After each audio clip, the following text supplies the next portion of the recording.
Hey YouTube, this is Spikesblade and I am making my first Gimp tutorial video. I'm using demo ScreamFlow and this is for the Mac. So first you want to do is go to About This Mac and you have to make sure you're running a Mac OS X. And it has to be version 10.6.4 is the newest one, so it's the best. Then you close it. Then I'm going to go into my files and I'm going to find Gimp.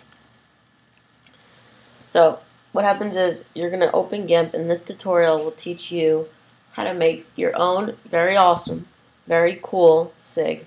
And I'm running Gimp 2.6. So what you do first, you go to File, New, and most of them that I make are 600 by 200. Then you open it. Yeah, first what you're going to do is you're going to go to your brushes. See, I have a bunch of brushes already downloaded that are all here. I have Bleach, Naruto, and they just keep going on. You could download brushes from all over the internet. You could download them. All of these would work. So first you're going to go and you're find your brush. I prefer to use the grunge set because it comes out much better. So what you're going to do is you're going to keep trying until you get a good pattern that you like.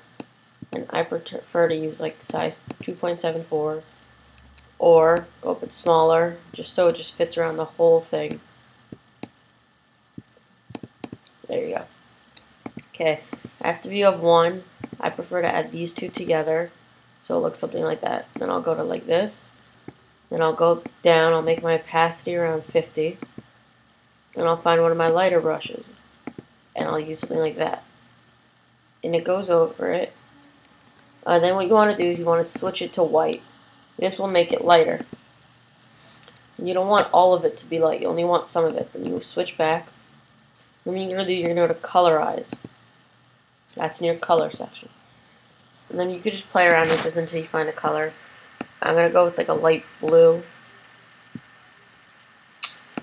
That works.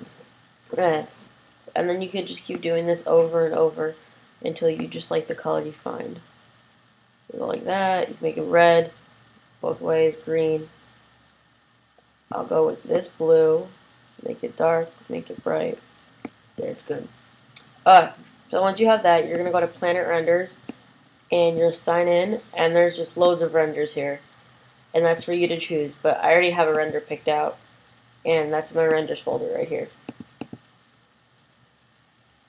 And because it is Deathly Hallows coming out so soon, I'm going to use the Harry Potter render, and I'm going to click Open with Gimp. What you're going to do is you're going to take it, you're going to edit it, and then you're going to cut it. And don't save it, because there's no point. You won't be using it again. And you're going to paste it right into the photo. Make this a little bigger, then go to Tools, Image, Scale Image, and you're going to make the height 200 and the width like 100 probably.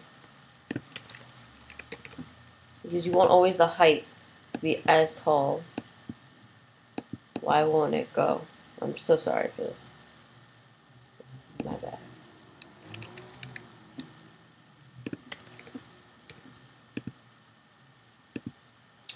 There you go. Okay. After they have that, you take Harry over here, and you can just stack them right here into the corner.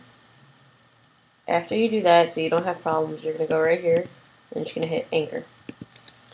Now, you have a pretty basic layout here, and then you could just go, you could add a font, and you just put the font right here, and then you could type in YouTube Harry Potter SIG.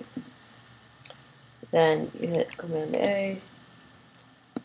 You want all of it, so you're going to go and you're going to make the size like 50, 40. And then you can play around with the colors here. Make it blue, match it. You kind of want it to fit. I'm going to choose making it white because it'll blend into the background, I think.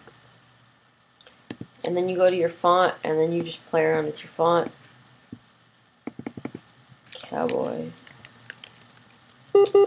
I seem to have lost most of my fonts, so what I'm going to do is I'm going to go to my font book, and then I'm going to go right here. And these are all the fonts I've downloaded.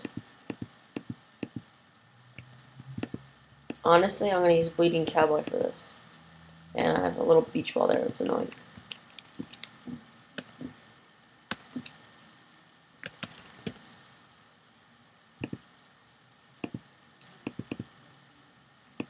Away. Okay. Now I have that. And once again, we're going to go back to your layer palette, and you can't stack it there, so you have to go to layer, image. Not here, it's right there.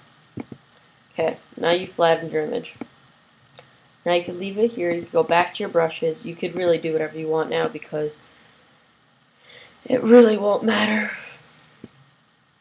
This is my signature. I always add these into all of my sigs. I'll show you those after.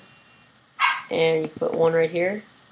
But always make sure that you could do like it. Like my opacity was too low, so it ends up screwing up. So you go 1, then you hit Shift F, and it'll flip it. Then you put a second one.